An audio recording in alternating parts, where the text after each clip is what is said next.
अवधूत चिंतन श्री गुरुदेव दत्त श्री स्वामी समर्थ. माझ्या चॅनलमध्ये तुमचं सगळ्यांचं मनापासून खूप स्वागत आभार. चला तर मग आज आपले विषय आहे, आज शुक्रवार आहे आणि प्रत्येक शुक्रवारी पौर्णिमेला, मंगळवारी, अष्टमीला ही सेवा आपल्याला करायची आहे. शुक्रवारी पण करायची आहे. सेवा कोणती आहे ते जाणून घेऊया.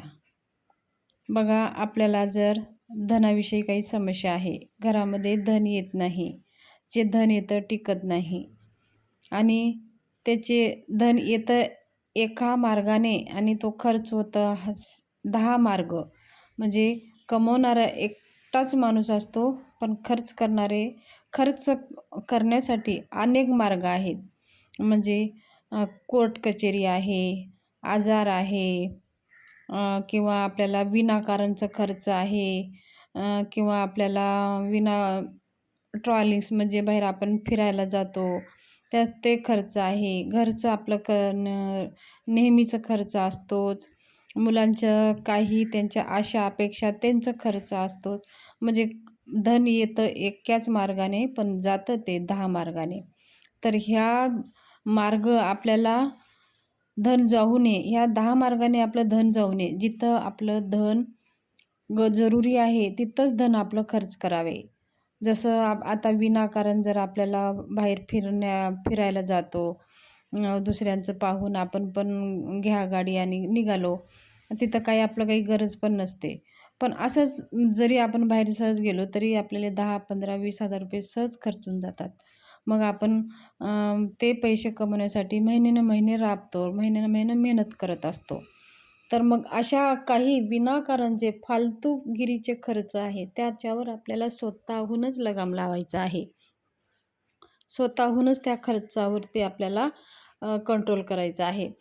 जिथं आपल्याला जरुरी आहे तिथं आपण खर्च करा. जिथं आपल्याला आता आजार आहे, ह्या आजारावर तर आपल्याला दवाखान्याला जाण्यासाठी खर्च करावाच लागेल, ते आपण करू शकता. पण इतर काही जे जरुरी नाही आहे, जे आता आपण मार्केटमध्ये सहज गेलो तर काय करतो आपण, एक साडी चांगली दिसली की एक साडी घेण्याच्या अवधी 2, 3, 4 साड्या अशी घेऊन येतो. पण त्या साड्या आणून काही आपण लगेच वापरत नाही. त्या साड्या वर्षानुवर्ष आपल्या कपाटामध्ये ते असेच पडून राहतात. असं वस्तू घ्या की ते तुम्ही वापरणार आणि ते तुम्हाला जरुरी आहे. अशा काही वस्तू म्हणा, काही म्हणजे असे अनेक असे वस्तू आहेत, खर्च आहे आपण की ते आपल्याला जरुरी नाही ते पण आपण खर्च करतो. तिथं पण सुद्धा आपण खर्च करतो.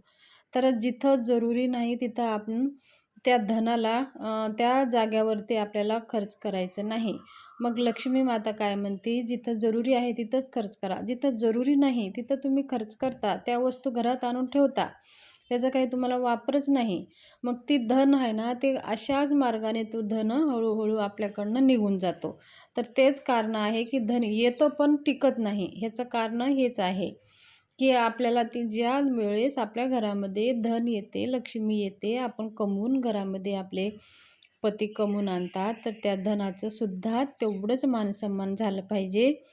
त्या धनाचं सुद्धा तेवढीच योग्य रीतीने आपण त्या धनाची काळजी घेतली पाहिजे. धन आपण ज्यावेळेस आपली पगार होते किंवा आपलं बिझनेस आहे, कधी आपण पगार घरात आणतात, तर ते आणून मग काय करतो आपण, लगेच आपलं पगार झालं का ते खर्च करायला पाहतो. तर तसं करू नये. आज आपलं पगार झालं तर एक दिवस ते पगार आपल्या घरी आणायचा आहे, देवासमोर ठेवायचा आहे, लक्ष्मी मातेसमोर ठेवायचा आहे. त्या देवासमोर ठेवून थोडंसं हळदी, कुंकू, अक्षता, धूप ओवाळायचं आहे आणि हातात घ्यायचं आहे. "हे लक्ष्मी माता, तुझं माझ्या घरामध्ये स्वागत आहे, स्वागत आहे, स्वागत आहे. तू माझ्या घरामध्ये स्थायी रूपनं स्थायी राहा. माझ्या घरातून कधीही निघून जाऊ नको आणि माझ्या घरामध्ये तुमचं स्वागत आहे आणि तुम्हाला कायमस्वरूपी स्थान आहे." असं त्या हातामध्ये धन घ्या आणि त्याला आपल्याकडे ते इथंच राहावं, तू कुठं खर्च नको हो, असं एक भावना आपण मनात ठेवायची आणि पूजा करून ते धन एक रात्र तिथंच ठेवायचं.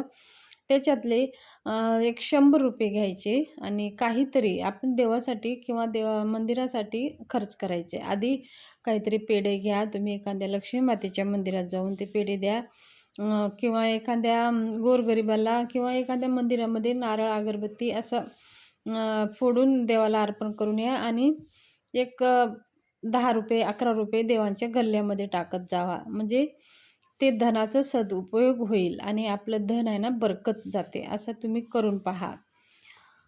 आता बघा दुसरं म्हणजे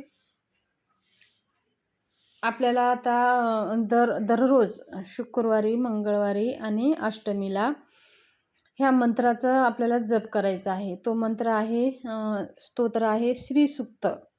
श्रीसूक्त भगवान माता लक्ष्मीला प्रसन्न करण्यासाठी अत्यंत महत्त्वाचा हा स्तोत्र आहे.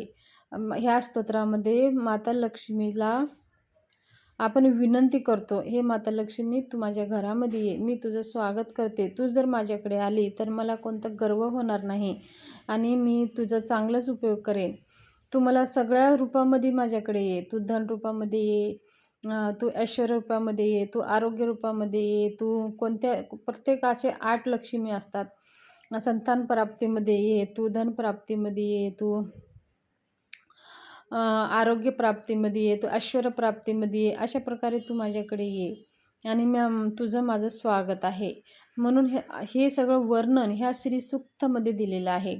ह्या श्रीसूक्ताचं दररोज जर आपण 16 पाठ केले तर माता लक्ष्मी आपल्यावर अत्यंत प्रिय होते. समजा आता आपल्याला 16 वेळेस जमत नाही दररोज, तर तुम्ही शुक्रवारी, मंगळवारी, अष्टमी, पौर्णिमेला ह्या दिवशी जरी तुम्ही 16 वेळेस ह्या स्तोत्राचं पाठन केले तर माता लक्ष्मी आपल्या घरामध्ये धावून येते. म्हणजे पैशासारखं जसं पाऊस पडतो ना तशा प्रकारे होतं. अत्यंत महत्त्वाची म्हणजे उच्च कोटीची सेवा आहे धनप्राप्तीसाठी आणि धन टिकून राहण्यासाठी. तेवढंच मी म्हणलं, धन येणं तेवढंच महत्त्वाचं आहे, तर धन टिकणंसुद्धा तेवढंच महत्त्वाचं आहे. तर धन तुमच्याकडे टिकत नाही, ते येतं एका मार्गाने तर जात असेल 10 मार्गाने, तर तुम्ही श्रीसूक्ताचं दररोज एक तरी पाठ करा आणि विशेष तिथीवर, विशेष दिवशी तुम्ही 16-16 पाठ करा. बघा तुम्हाला ह्या स्तोत्राचा काय अनुभव येईल. हे स्तोत्र पुरुष आणि जेंट्स कोणीही म्हणू शकतं. सकाळी किंवा संध्याकाळी तुम्ही देवासमोर दिवाबत्ती करून तुम्ही म्हणू शकता आणि म्हणताना आपल्याला थोडं मोठ्यानं म्हणायचं आहे आणि बसताना एक आसन घ्यायचं आहे आणि माता लक्ष्मीचा फोटो आपल्या समोर असायला हवा आणि जर शुद्ध तुपाचा दिवा जर लावला तर अतिउत्तम. आणि ही सेवा सकाळी म्हणजे 10च्या आत आणि संध्याकाळी दिवा लागण्याच्या नंतर तुम्ही करू शकता, काही हरकत नाही. तर ही सेवा तुम्ही करून पहा. बघा तुमच्या जीवनात किती अनुभव येते. तसेच समजा आता तुम्हाला खूप काही कर्जबाजारी झालेला आहे, तर तुम्ही संकल्पयुक्त 40 दिवसाची ही सेवा करा. दररोज 16 पाठ असे 40 दिवस करा आणि कितीही तुमचे मोठे कर्ज असू द्या, कितीही तुमच्या धन येण्याचे अडथळे असतील, त्या अडथळ्यामधून मार्ग आपल्याला भेटेल आणि आपले जे काही इच्छा आहे ते पूर्ण होईल. तर तुम्ही ही माता लक्ष्मीला आणि भगवान विष्णूला प्रसन्न करण्याची ही सेवा आहे. आपण जर कोणतीही सेवा करतो, अभिषेक करतो, तेव्हा श्रीसूक्त, पुरुषसूक्त म्हणूनच आपण अभिषेक करत असतो. तर ही श्रीसूक्त सेवा आहे, धनप्राप्तीसाठी अत्यंत महत्त्वाची सेवा आहे आणि तुम्ही सकाळ संध्याकाळ दोन्ही टाईमला केलं तर अतिउत्तम. जर तुम्हाला जमत नसेल तर एका टाईमला संध्याकाळी तुम्ही करू शकता. तर ही छोटीशी माहिती शेअर करायची होती. माहिती कशी वाटली? जर आवडली असेल तर शेअर करा, सबस्क्राईब करा, लाईक करा आणि जास्तीत जास्त लोकांमध्ये हा व्हिडिओ शेअर करा. धन्यवाद. शुभ दिवस जाओ.